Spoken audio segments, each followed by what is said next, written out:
Welcome back to Jack and Rex Tales. The snow had been falling for 3 hours when they threw his life onto the driveway. Not packed carefully into boxes, not handed to him with even a moment of dignity, just thrown, arms full of his belongings, tossed into the freezing dark like things that no longer mattered.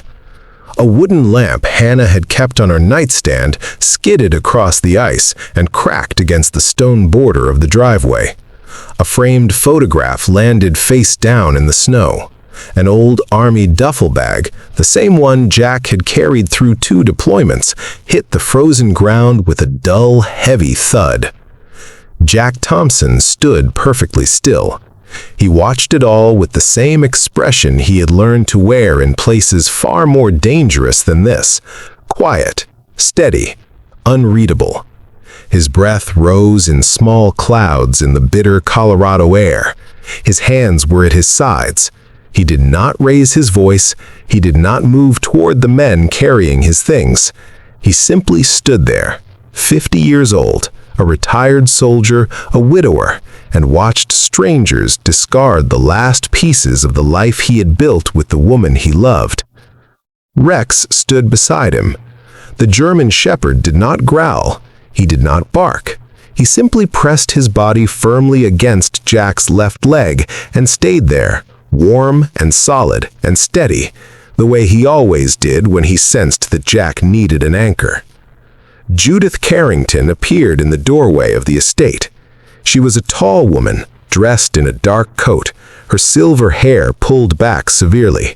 She looked at Jack the way people look at something they want removed from their property.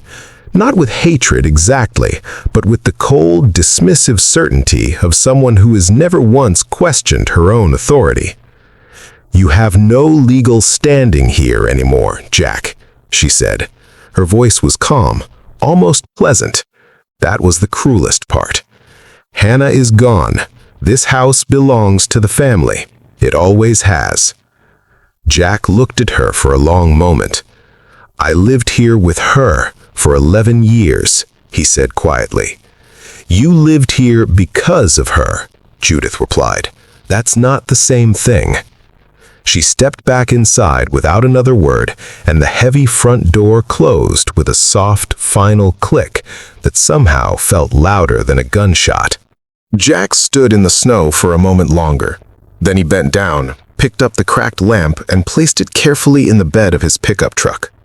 He retrieved the photograph from the snow and wiped it clean with the sleeve of his coat before tucking it gently inside his jacket, against his chest. He gathered what he could. He did not ask for help. He did not look back at the house. He simply loaded his dog, climbed into the truck, and drove away into the storm. For the first 20 minutes, neither of them made a sound. The wipers moved back and forth across the windshield in a slow, steady rhythm, pushing the snow aside only for it to return again immediately. The headlights carved a narrow path through the darkness. The road wound upward into the mountains, and the world outside became nothing but white and black and wind. Rex sat in the passenger seat, with his chin resting on the dashboard, his amber eyes watching the road ahead. Jack gripped the steering wheel and said nothing. He had learned a long time ago that grief, like cold, doesn't respond to argument. You don't fight it. You don't outrun it. You simply endure it, mile by mile, breath by breath, until morning comes or the road changes or something shifts just enough to let you keep going. But tonight, somewhere in the hollow space behind his ribs where Hannah used to live, something felt different. Not heavier, just emptier. Like arriving at a house where the lights have been turned off for good.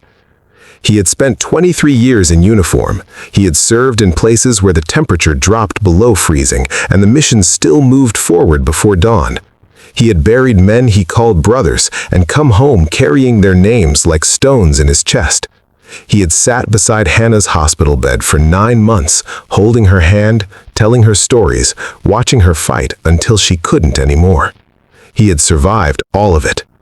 But tonight, driving through a blizzard with nowhere to go, Jack Thompson felt something he hadn't allowed himself to feel in a very long time. Lost. He pulled the truck over on a narrow mountain road, the engine idling softly. Outside, the wind shook the pines and sent curtains of snow sweeping across the asphalt. Rex lifted his head and looked at him. Jack reached into the glove compartment. The envelope had been there for months. Hannah had pressed it into his hand 2 weeks before she passed, her fingers thin and cool, her eyes still carrying that particular warmth that had never once dimmed, even at the very end. "Don't open it yet," she had whispered. "You'll know when." He had never opened it. Until now. He unfolded the letter slowly, smoothing the creases with his thumb the way you handle something irreplaceable. Her handwriting was careful and unhurried, each word formed with the quiet precision of someone who knew exactly what they wanted to say. "Jack, if you're reading this, then the night finally got too heavy to carry alone. I know you. You waited as long as you could. That's all right. I need you to go somewhere for me. Somewhere I always meant to take you, but never found the right time. Grandpa Elias built it back in 1971, up in the mountains above Creston Pass. He called it Hale's Haven. I drew the way as best I could remember. The road will end before you get there. That's all right too. Rex will find it. He always finds what matters. I know it sounds strange, but trust the mountain, Jack. It kept Grandpa's secrets for 50 years. I think it's been waiting for you. All my love, always, Hannah." Tucked beneath the letter was a small hand-drawn map, sketched in pencil, with a single winding line leading up into the mountains above the pass. Jack sat very still for a long time. Rex pressed his nose gently against Jack's forearm. Jack folded the letter carefully, tucked it back inside his jacket beside the photograph, and looked out at the dark mountain road ahead. Then he put the truck in drive. The engine died 4 miles from the marked location. It didn't sputter or struggle. It simply stopped, the way things do when they've given everything they had and have nothing left. Jack sat for a moment, turning the key twice more out of habit. Then he pulled on his coat, shouldered his pack, grabbed the flashlight from under the seat, and stepped out into the storm. The cold hit him like a wall. The snow was knee-deep in places, the wind cutting sideways across the mountain face with a sound like something alive and angry. The flashlight beam disappeared into the white after 20 feet.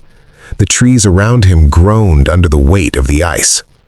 Rex landed in the snow beside him and immediately lowered his nose to the ground. "All right, boy," Jack said quietly. "She said you'd find it." Rex moved forward. For 40 minutes they walked. Jack's boots broke through the snow crust with every step. His hands grew numb inside his gloves. The wind found every gap in his coat and settled there. He kept his eyes on Rex, 10 feet ahead, moving with a calm and certain purpose that Jack had learned long ago never to question. Then Rex stopped. He lifted his head and barked once, sharp and clear, cutting right through the howl of the storm. Jack raised the flashlight. There, carved directly into the face of the mountainside, was a round wooden door. Solid, dark, weathered by decades of mountain winters. Iron hinges, black with age. A small wooden overhang above it keeping the snow from piling against the frame. And carved into the stone above the door, in letters worn smooth by 50 years of weather, were 2 words and a number. Hale's Haven, 1971. Jack stood in the snow and stared at it for a long moment, the flashlight beam steady on those letters, his breath coming slow and even. Then he reached out and turned the iron handle. The warmth met him like an embrace. Inside, the cabin was round and low-ceilinged, built from hand-hewn timber that had aged to a deep honey color. A stone fireplace stood against the far wall, and impossibly, incredibly, a low fire still burned in it, as though the mountain itself had known company was coming. A hand-braided rug covered the floor. A wooden rocking chair sat beside the hearth. Oil lanterns lined the shelves, and their soft amber light made the entire space glow like something from a world that no longer existed outside these walls. Jack moved slowly through the room, his wet boots silent on the stone floor.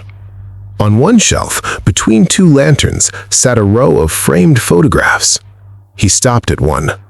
A young girl, perhaps 10 years old, standing in front of the round wooden door with her arm around an older man who was smiling with his whole face, both of them squinting happily into the sun of what looked like an early autumn afternoon. The girl was Hannah.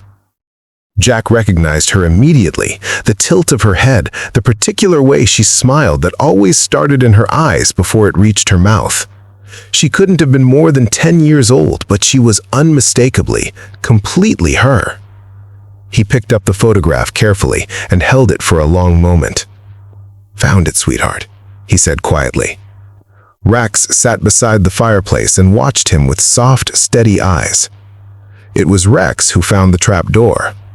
Jack had settled into the rocking chair and was letting the warmth work its way back into his hands when Rex began pawing at the edge of the braided rug in the center of the room. Persistent, methodical, the way he worked when he had found something that mattered. Jack pulled the rug back. A trap door, fitted so perfectly into the floor that it was nearly invisible. A brass ring handle, green with age. Jack pulled it open and found a spiral staircase descending into warm, faintly lit darkness. He looked at Rex. Rex looked back at him. Jack went down. What he found below stopped him on the bottom step. The underground chamber was enormous, far larger than the cabin above it. Stone walls, carefully reinforced with timber beams. Steel shelving units lined with sealed metal crates. A generator humming quietly in the far corner, still running after decades on some fuel supply Elias Hale had engineered to outlast everything. Maps on the walls, journals in neat rows on a long wooden table, and in the center of the room, stacked with the careful precision of a man who understood the weight of what he was leaving behind, crate after crate marked with inventory numbers that Jack, even in his shock, recognized as the careful work of someone who had spent a lifetime building something meant to last. On the table beside the journals sat two envelopes. One was addressed in an old man's careful hand, "For the man Hannah trusts." The other was in handwriting Jack would have recognized anywhere in the world.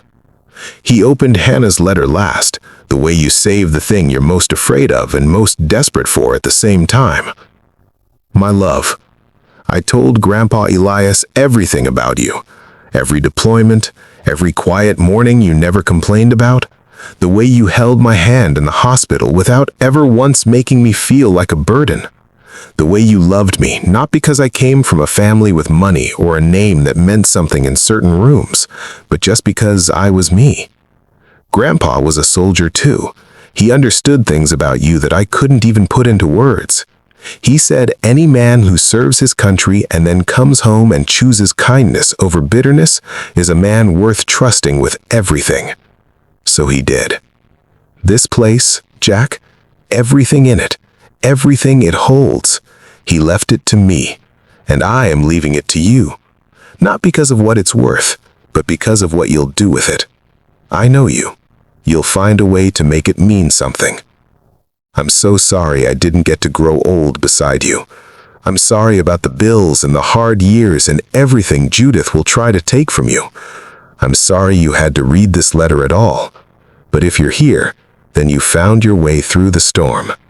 You always do. Promise me one thing. Don't let this place go quiet. It was always meant to be a refuge. Make it one. I love you. I have always loved you. I will love you in every season that comes after this one. Hannah. Jack sat on the cold stone floor of that underground chamber for a long time.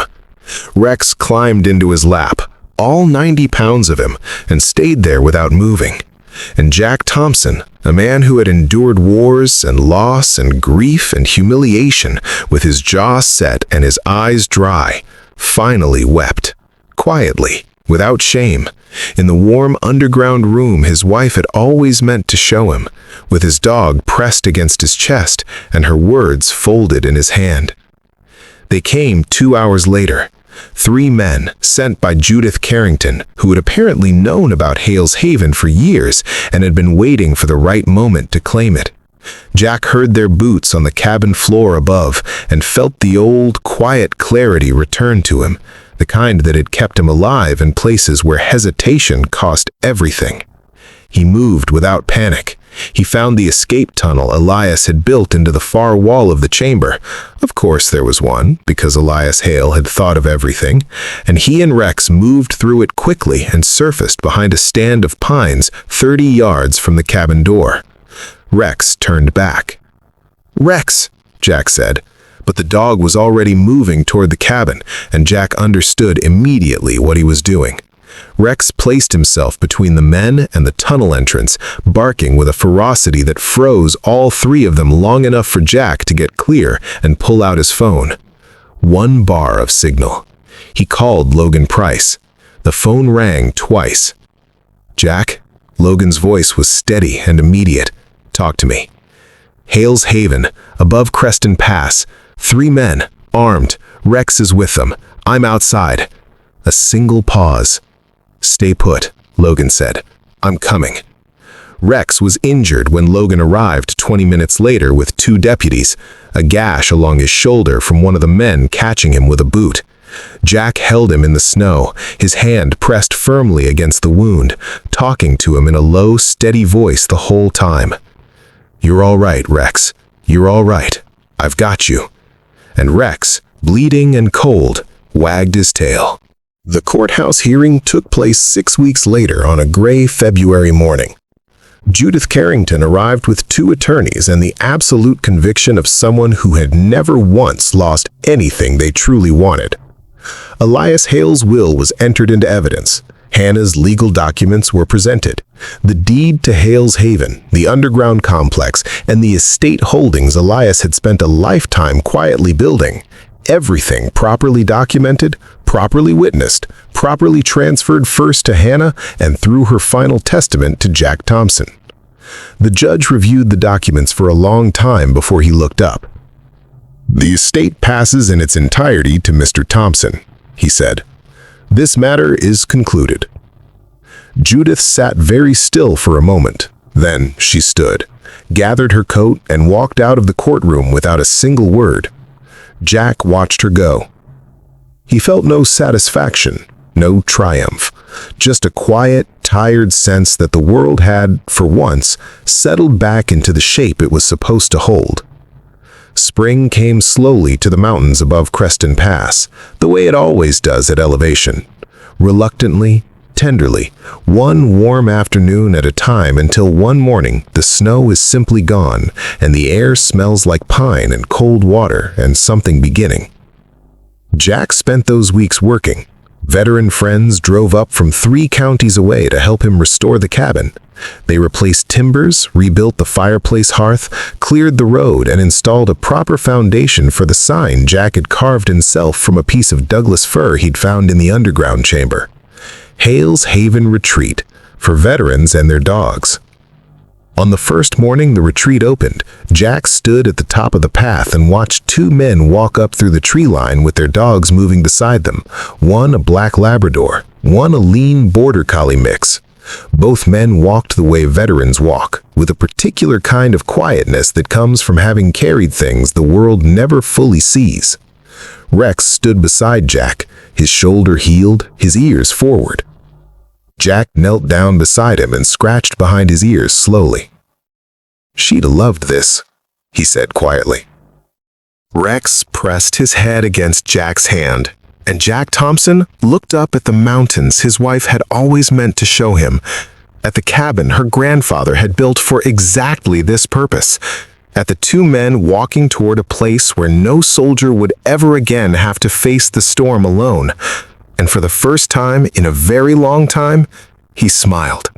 Not because the grief was gone, but because it had been joined by something stronger. Real courage isn't the absence of loss. It isn't the absence of cold nights, empty houses, or roads that end before you reach where you're going. Real courage is Rex pressing against your leg in the dark. It's a letter folded inside a glove compartment for the night it's finally needed. It's a man who has lost everything, choosing, quietly and without fanfare, to build something that outlasts his own pain. Jack Thompson didn't find $195 million in that mountain. He found what Hannah always knew he would find: a reason to keep going. If that kind of loyalty still moves you, if you believe that kindness and courage still matter in this world, then you belong here. Subscribe to Jack and Rex Tales, where every story is a reminder that the most powerful thing a person can do is refuse to let the storm have the final word. We'll see you in the next one.